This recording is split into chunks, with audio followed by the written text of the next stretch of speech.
If you have a student applying for scholarships, but maybe they have an average GPA, they're not the perfect student, and you're wondering if they can even win a competitive scholarship, the answer is yes.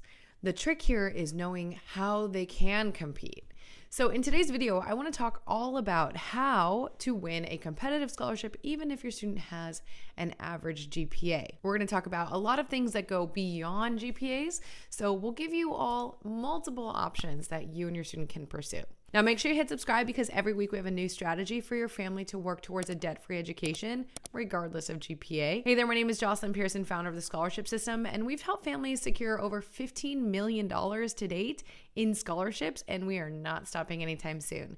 So scholarships are our bread and butter. So we have seen scholarships that have so many different kinds of criteria, and so that's what we're going to focus on. Now, just a quick note, this is meant for U.S. citizens or permanent residents. We're not familiar with international students' processes.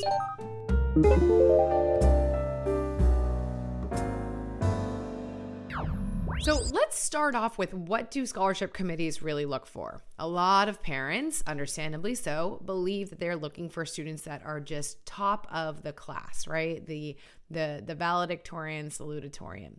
But the truth is that while there are some that are very academic focused, of course, there are many that prioritize other things. Leadership experience, so being a team captain or a club president or leading a volunteer group. This could count. Community service. They love students who give back to their community. Unique personal stories, overcoming a serious challenge, pursuing a passion, having a compelling background that can make a big impact.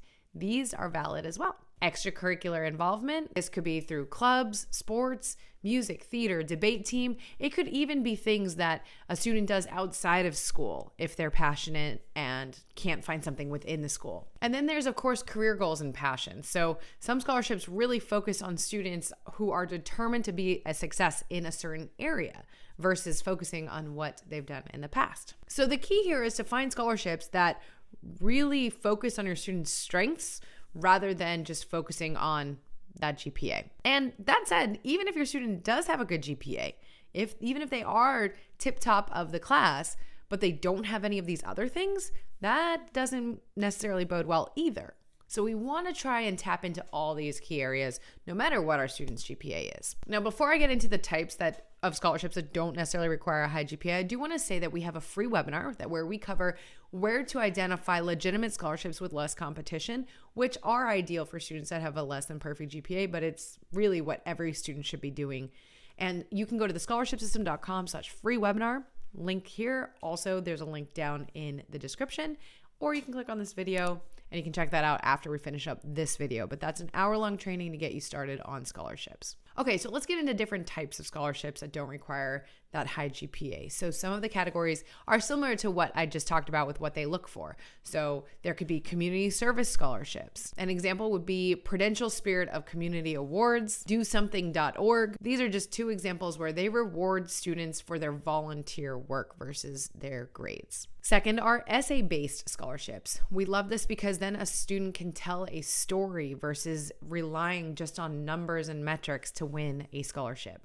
This is where the scholarship system really comes in, right? If we can write a well-written essay that really sells our student, if they can maximize their essay, then they can increase their chances of winning. But if it's just based on numbers, then there's only so much we can do, right? Now, we have some tricks even for those who hate writing. I'll share more on that in just a bit. Third is athletic or talent-based scholarships. So, of course, a lot of families know about athletic scholarships. Do note that less than 2% of athletes get a free ride, though.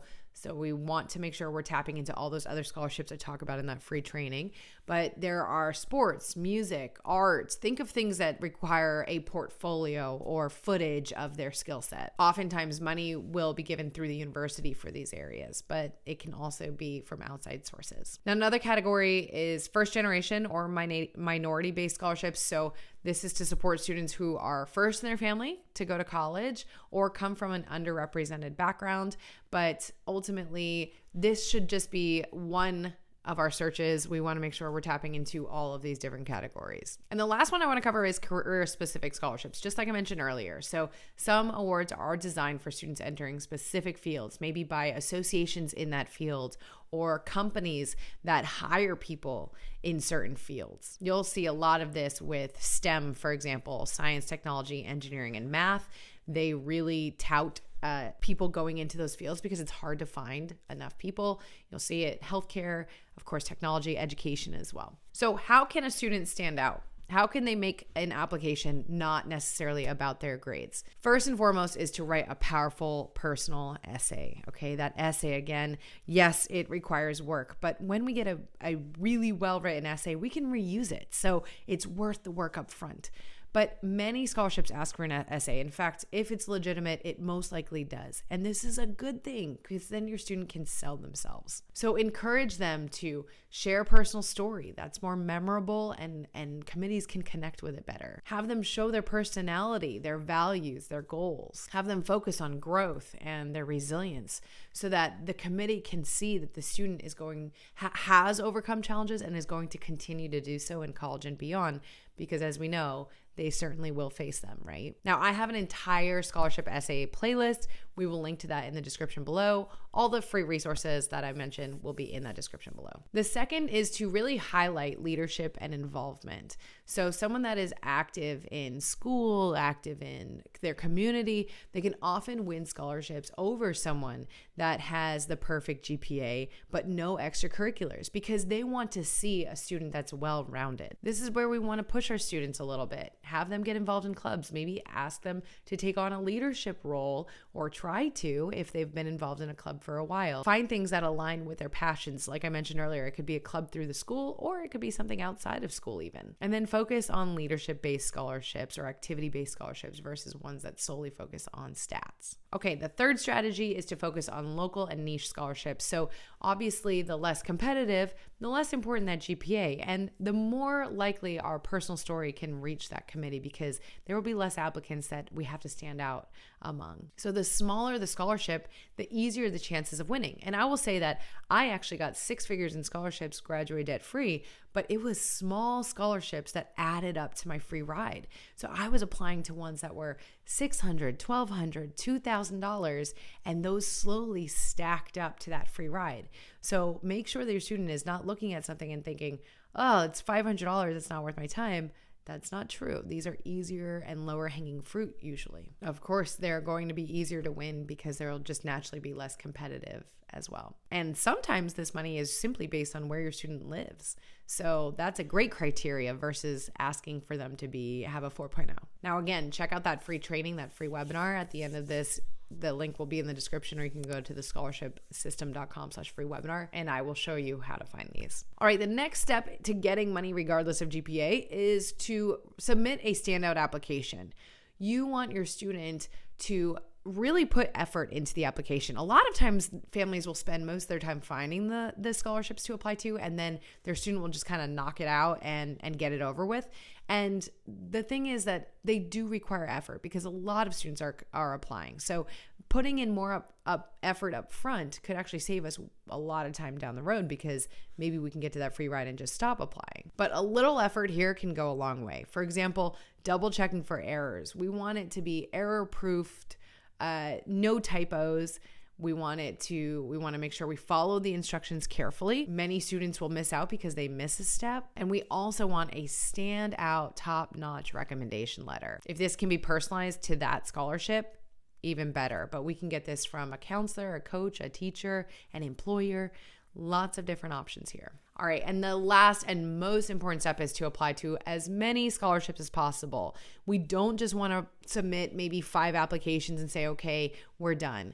No, we want to keep going, keep applying. Like I said, I slowly worked my way to that free ride. I will tell you, I didn't know what I was doing at first, and I wasted an entire year. Had I quit after those applications, I would have missed out on 6 figures in scholarship dollars. But applying for multiple can really be combined to get to that free ride, even for the average student. Now, comment below, parents, how do you feel after watching this video? What doubts do you have? I'd love to record another video and help you overcome those as well. Or if you have any questions, feel free to comment with those below. But that said, There are a lot of competitive scholarships out there, but even students with an average GPA can secure these. But these tips really apply no matter what your student's GPA is, whether it's high, low, in the middle. These are ways that students can compete outside of scores. Scholarship committees are looking for well-rounded students because they want to know if they give them the money, they will succeed and go beyond college. Signs of success include that well-roundedness in their application. Okay? All right. Make sure you check out that free webinar I mentioned below, help you find all the scholarships that we talked about, and make sure you hit subscribe because I have new strategies for you guys every single week. All right. I'll see you there.